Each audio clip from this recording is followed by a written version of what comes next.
សូមស្វាគមន៍មកកាន់ព្រះរាជាណាចក្រកម្ពុជា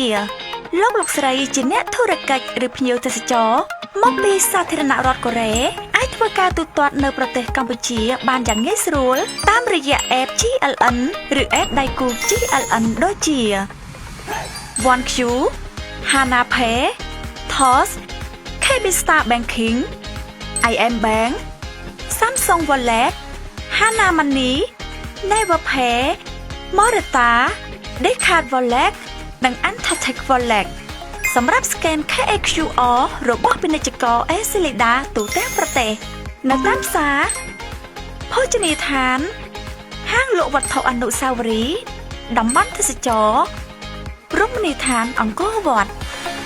លោកអ្នកអាចប្រើប្រាស់ app GLN ឬ app ដៃគូ GLN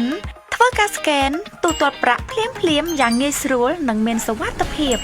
ដោយមិនចាំបាច់ប្តូរប្រាក់បម្រុងទុកជាមុនឡើយសម្រាប់ពាណិជ្ជករអេស៊ីលីដាប្រើប្រាស់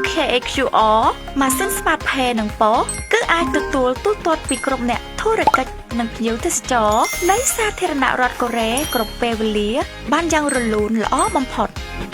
GLN ភ្ជាប់ការទូទាត់ Digital ពីសាធារណរដ្ឋកូរ៉េមកកាន់កម្ពុជាតាមរយៈ QR ពាណិជ្ជករអេស៊ីលីដាសូមអរគុណអេស៊ីលីដាប្រជាធនាគារដែលលោកអ្នកជឿទុកចិត្ត